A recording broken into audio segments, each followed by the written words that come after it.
or Amagansett or Wainscott, up around there, call me up, would you please? And then I'll send you Teresa's form. And all you have to do is sign it. It means nothing. I don't know how the cable system's gotten. First, well, I don't want to get into it. It has no, I'm not going to get into it. It has no statutory authority. It's all about who indemnifies whom. Well, I'm the one who indemnifies the cable operator or the public access corporation. That's the law. That's Title 47 of the United States Code, Section 521, et sequitur. I'm the one who's indemnified. No signer out there can indemnify. That's against the law. Only Glendora indemnifies the cable operator or the public access corporation. Now, Mr. Stephen Toman, it's 6 o'clock. 6 o'clock. What are we going to rejoice about? This magnificent day, this blue sky, this sunshine, and this temperature of 70 degrees. Perfect weather. And it's spring, summer, that great time of year. And the honeysuckle, all the blossoms are out. There must be 1 million blossoms out there. And the fragrance is just exhilarating. So sweet, that fragrance. It permeates the entire area. So now we go to Phillipstown, New York. That's in Putnam County. And where is Putnam County? That's the county north of Westchester and south of Dutchess.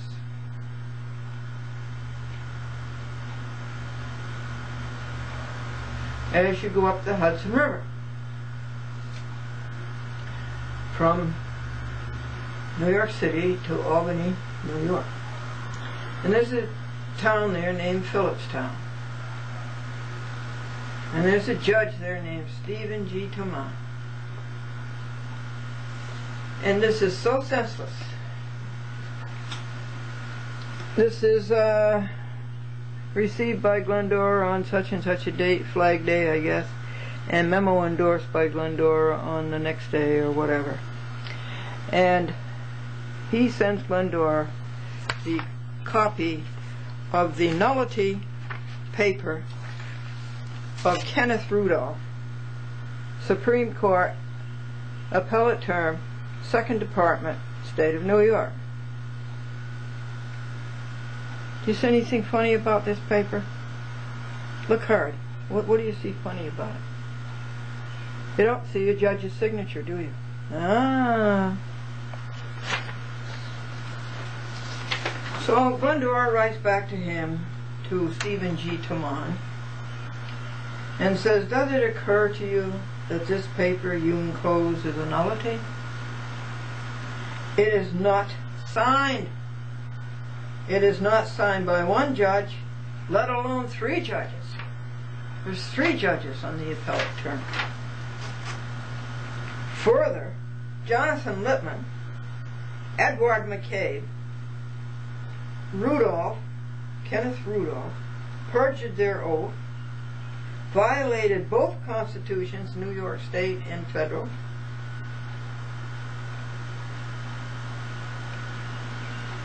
violated fair and unbiased, violated due process of law,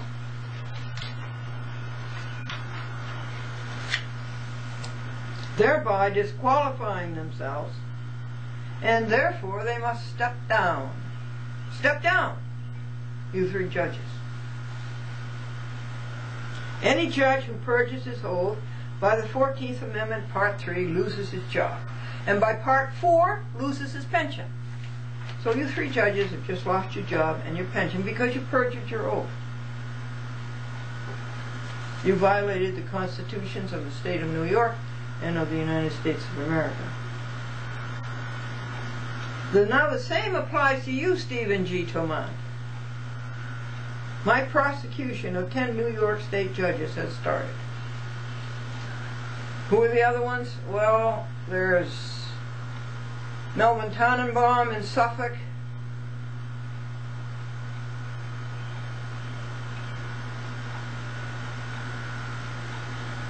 Jonathan Lippman, I've already named him. John R. LaCava,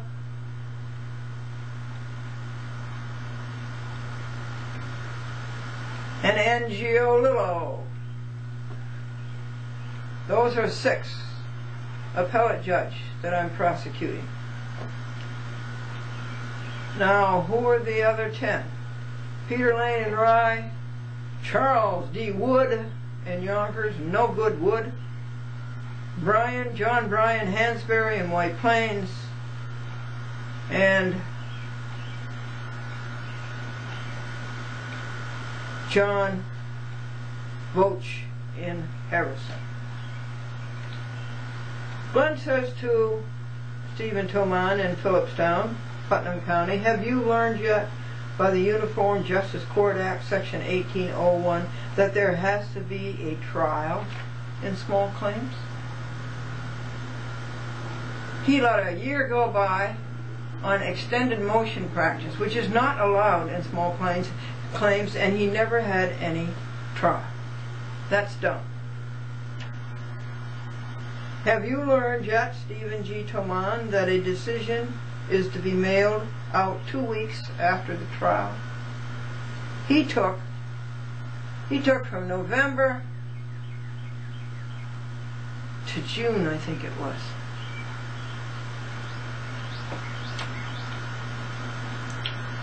Do you know, Stephen G. Toman, yet that a judge has 60 days to rule on a motion, and he took something like 8 months?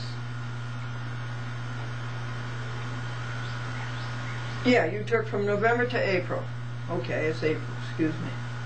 And how can you mail me a rotten paper like this? The one by Rudolph. When you know it stinks with decay, cheats, lies, and cover-up. How can you do that, Stephen G. Toman? Why don't you make an honest living? Look at your record. It speaks for itself. Glendora did her job. She put your record on paper, on TV, and worldwide internet, all over the world. An affirmation, a solemn declaration, under penalties of perjury, conscientiously declining an oath. Why do I decline an oath? Read what Christ said. Let your nay be nay, and let your yea be yea. Do not swear by Jerusalem, do not swear by this, do not swear by that. Just let your nay be nay, and your yea be yea. That's why I do not take an oath. Glendora says, Stephen G. Toman, you were led around by a fly-by-night named Laura McQuaid, a year later, no longer with the firm. There are pages flowing copiously about you on www.achatwithglendora.com and on www.youtube.com/Glendora. You have perjured your oath. You have violated both the state and the federal constitutions. You have violated fair and unbiased, and you have violated due process of law. You have disqualified yourself.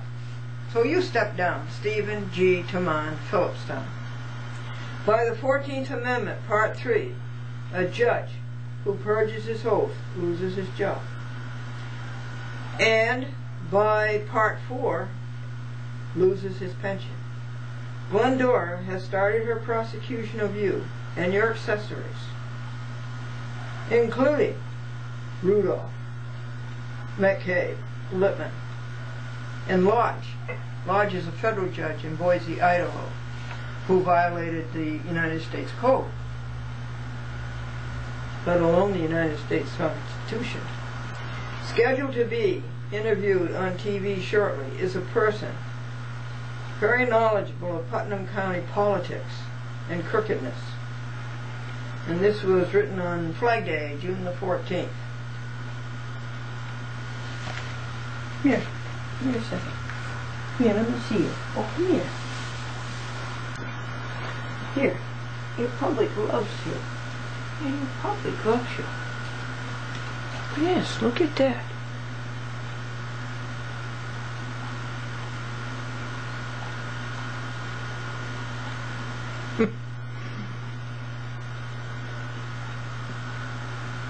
Yes, look at them. Look at the camera. With those beautiful eyes. Right in line with the camera. Oh, you're such a nice kitty. Did you know that you're a good kitty? Did you know that, huh? Did you know what a good kitty you are? You are such a good kitty. And you want to go? Okay. Thank you. Bye-bye. She says, enough of that. And it's without prejudice, person to the uniform.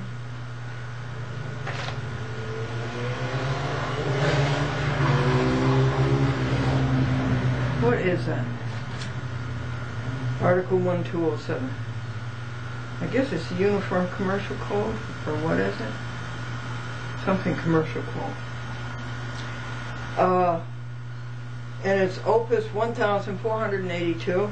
It's 3 hours to do it, and it's $1 to print it and post it, because it went only to Taman, and its internet number is 4638.16. And I included in it, well, here's an addendum. Rudolph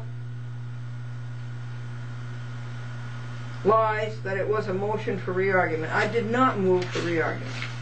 It was a New York State analog to Federal Rules of Civil Procedure, Rule 60B, which is a motion for relief from order. But you couldn't call this an order. It wasn't signed. A paper is not an order until it's signed by a judge, and in this case, 3 judges.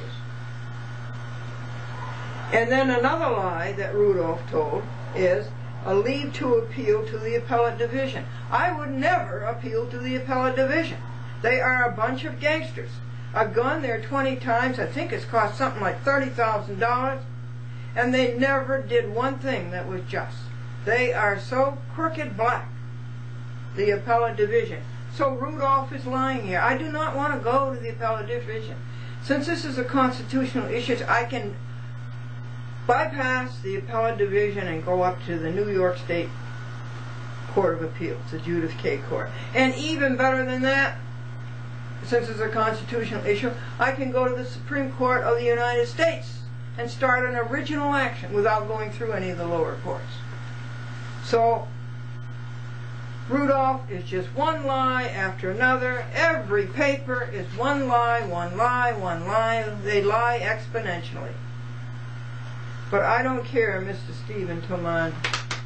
I sent you a prayer, and it says, now may the God of peace himself sanctify you completely, and may your whole spirit,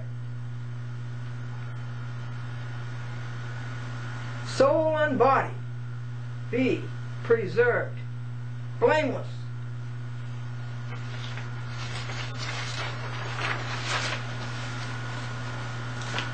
Next report coming up is about the Yonkers City Court, a hopeless morass of immorality. Okay, folks, we only have 3 minutes to cover this. I appeal the despicable machinations of one Charles D. Wood in the Yonkers City Court in Glendora versus Christine Savarino, who violated all of the laws in trying to get a chat with Glendora off of TV. Now, I was 81 hours and $206 writing my notice of appeal with 12 attachments and a conclusion. And I submitted it to the Yonkers City Court and $20 filing fee, notice of appeal. The Yonkers Court, there isn't anything so simple that the Yonkers Court cannot make it difficult. And they sent me their form for their notice of appeal, the way they wanted it done. Now, I've only done about 30 or 40 appeals from 30 or 40 different courts, and every one of them followed the pattern of the one that I sent to Yonkers. But wouldn't you know, Yonkers would have to obfuscate. Wouldn't you know they'd have to adumbrate and obfuscate. So they sent me their form, and I went along with them, but not without a protest, no formal objection. and it went out today. My copy isn't here, so I can't read. Well, here's something like what it was. My copy won't be here in the mail until later. And here's their, and I had to go and get a third party to serve this, which is stupid. You know, the state courts are at least a decade behind the federal courts. And then I had to get a third party to sign it and a third party to mail it, to serve it. Well, that was all done today. And I thank all of my friends, Bonnie and Mary, for doing that for me. So it made a whole lot of work for nothing. And I put in a few well-chosen Anglo-Saxon terms, such as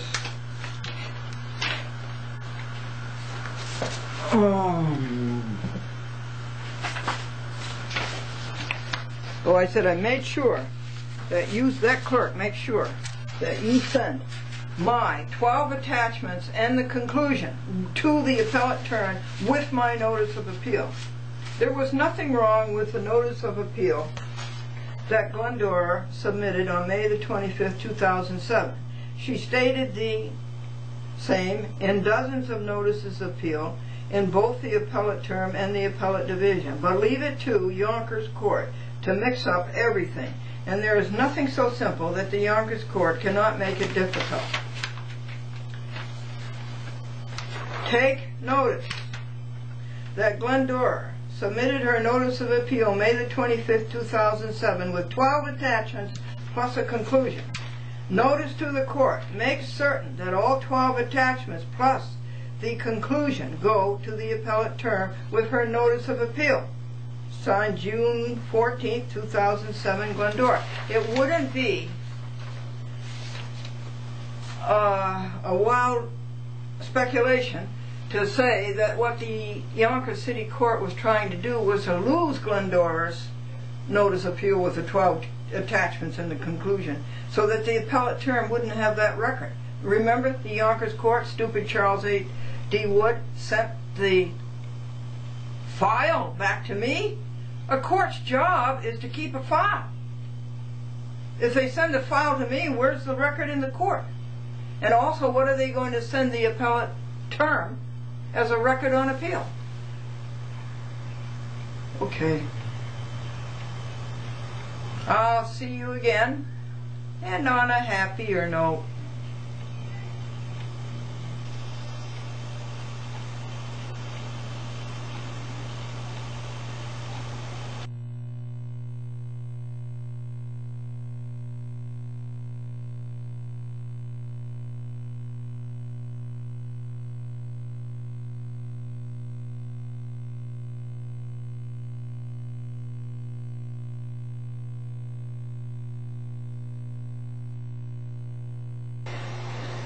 Mid-Hudson Cable TV, Hudson, New York.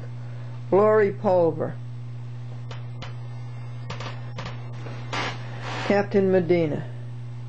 Shows for the 2 weeks in June and 2 weeks in July 2007. Has been a party to it because my sisters came, kidnapped my mother from her own home, and involved her in one of these proceedings. And I've been representing myself, and I did a pretty darn good job, except that 365 received today at 9:20 p.m. Glendora, it's Andy McKenna. I'm watching a show about the lady who's been embroiled in the guardianship, and I left you a message last week that I wanted to talk to you about that, because they did it to my mother, and I won my case, almost. But I'll tell you what happens. They take these elderly people, they put them in some kind of an institution, and they start drugging them.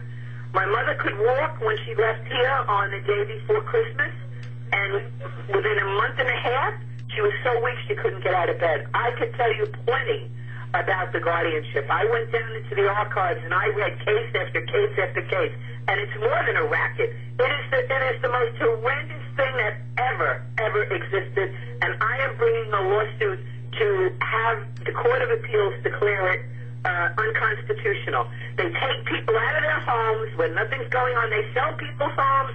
They rip them off. They take all their money. Then they leave them penniless. It's a horror. And Glendora, if nothing else, we need to really expose this big time. number 631 received on Thursday, June 14th, 3:53 p.m. Hello, this message is for Glendora. This is Lois Martin from Charter Communications. I am returning a message that you left for Anita Lamont. If you can please give me a call at 314-288-3086, I'd be glad to help you with whatever the issue is that you're having with your charter service. Again, my name is Lois Martin, and my number is 31422 from caller 6 received on Thursday, June 14th, 6:20 p.m. A man meets a man on the street and says, man with a gun meets a man on the street and says, stick him up. The man says, stick what up? The guy with the gun says, don't confuse me, this is my first job. Hello, Glendora, this is Annie McKenna from down in Long Island, the public access producer. And I'm calling you because there's something very, very important that I think we need to address and work together on. And that is guardianship of the elderly. Mental hygiene law, section 81, which is the most horrendous thing ever devised by the court system. And I have been a party to it because my sisters came, kidnapped my mother from her own home, and involved her in one of these proceedings. And I've been representing myself, and I did a pretty darn good job, except that the judge ruled that she has to come home, but they have a way of stalling things so that my mother may be tied up in this thing for another half of a year against her wishes.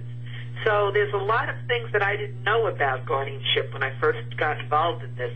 But then there's a lot of things I learned, because not only did I study the law and research and write all my own documents, and win, by the way, I also went down into the archives of Kings County, which is the most corrupt place, the Supreme Court, the most corrupt place you ever want to visit in your life, and I saw what they did in other people's cases, and I'm telling you, it's a racket, and when I tell you this, you're not even going to believe me, okay?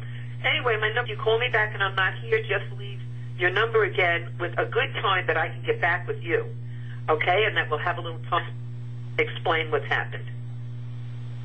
6. And so, folks, after 3 or 4 years, we're still enforcing our rights of public access on Cox Cable in Manchester, Connecticut. Lori, what's her name, and what's his name? They have been violating the law of public access for, what did I say, 4 or 5 years. And at 5 minutes to 2 in the morning of June 16th, we're going to try again. This is a very, very nice man, and a very smart man. I met him at the Flynn workshop on the Constitution,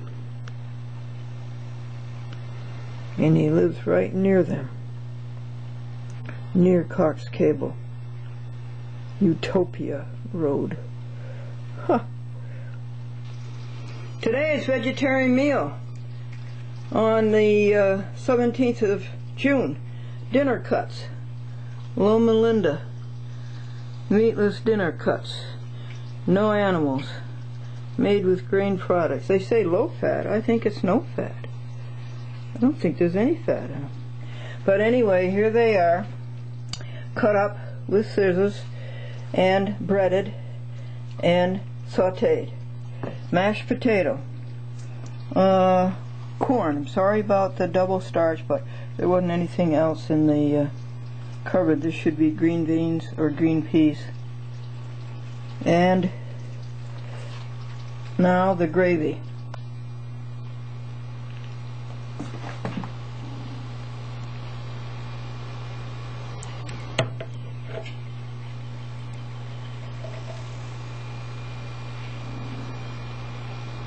Keep the camera on the pot.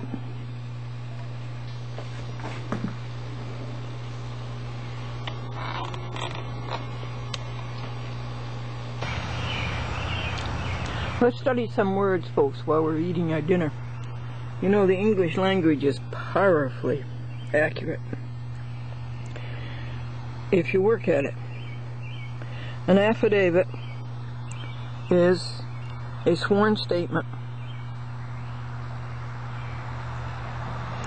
under oath before an authorized officer.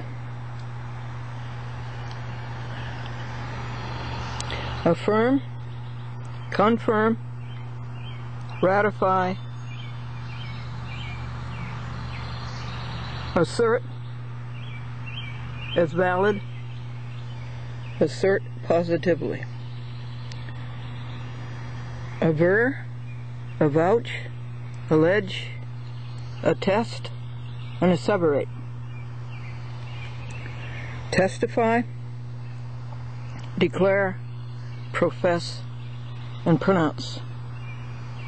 To aver is to affirm confidently as a matter of positive knowledge. To asseverate is to affirm solemnly and emphatically is that which cannot be disputed.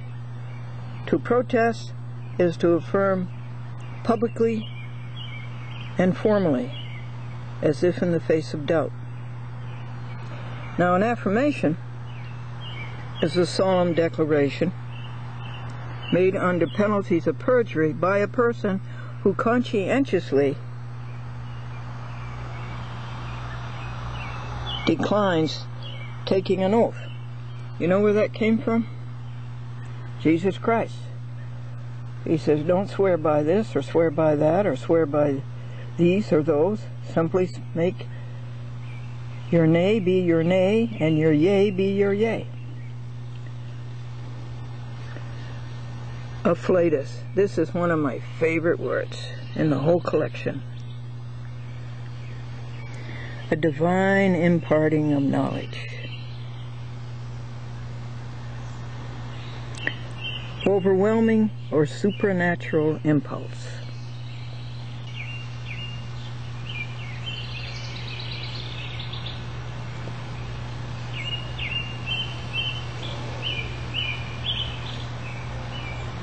The honeysuckle in full fragrance. Do you have a hard time imparting your emotions, your feelings? I tell you, there's a word in the English language that will do it for you every time. A word and a definition.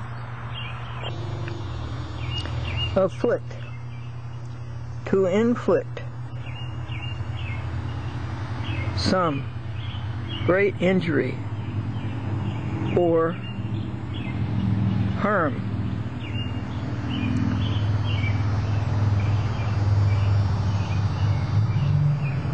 Causing continued pain or mental distress. To afflict is to trouble grievously.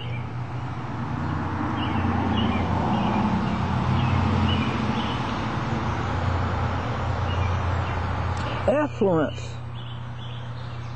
Abundant supply as of thought or words, the very thing that we're working on, and of affluence of words. Profusion. Abundance of property. Opulence. Afford.